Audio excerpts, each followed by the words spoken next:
ചതുർത്ഥി ആയതുകൊണ്ട് റോഡിൽ മൊത്തം കളർഫുൾ ലൈറ്റ് ഇട്ടിട്ടുണ്ടായിരുന്നു. ഇത് കണ്ടിട്ട് വരാമെന്ന് പറഞ്ഞു പോയി ഞാൻ ചെന്നെത്തിപ്പെട്ടത് ഇവിടെയാണ്. എന്തായാലും ഇവിടെ വരെ വന്നതല്ലേ, ഒന്ന് കയറിയിട്ട് പോകാമെന്ന് വിചാരിച്ചത് മാത്രമേ എനിക്ക് ഓർമ്മയുള്ളൂ. പിന്നെ എല്ലാം വളരെ പെട്ടെന്നായിരുന്നു. ആദ്യം കൊണ്ടുവന്നത് ഈ 2 ഗോലി സോഡയാണ്. ആവേശം മൂത്ത് ഞാൻ എടുത്ത് കുടിച്ചത് ജീര ഫ്ലേവറും.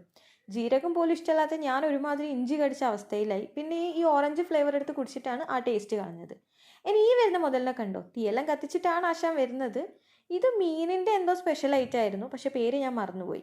പിന്നെ അവിടുത്തെ അപ്പവും മാംഗ്ലൂർ സ്പെഷ്യൽ ചിക്കൻ റോസ്റ്റും കഴിച്ചു. അതായിരുന്നു ഞാനിവിടെ കഴിച്ചതിൽ എനിക്ക് ഏറ്റവും ഇഷ്ടപ്പെട്ടത്. ഇതിൻ്റെ ഇടയിൽ അവരെന്തോ ഒരു ജ്യൂസ് കൊണ്ട് തന്നിട്ടുണ്ടായിരുന്നു, കൊക്കം ജ്യൂസോ അങ്ങനെ എന്തോ ആണ് പേര് പറഞ്ഞത്. കാണാൻ നല്ല ക്യൂട്ടായിട്ടുണ്ടായിരുന്നു, പക്ഷെ കുടിച്ചപ്പോൾ എനിക്ക് ഇഷ്ടപ്പെട്ടില്ല. എല്ലാ ടേസ്റ്റും എല്ലാവർക്കും ഇഷ്ടപ്പെടണമെന്നില്ലല്ലോ. പിന്നെ നമ്മൾ മലയാളികൾക്ക് എന്ത് കഴിച്ചു കഴിഞ്ഞാലും അവസാനം കുറച്ച് ചോറ് കഴിച്ചില്ലെങ്കിൽ വയറ് നിറയൂല. അതുകൊണ്ട് ആ പതിവ് ഞാൻ തെറ്റിക്കാൻ നിന്നില്ല.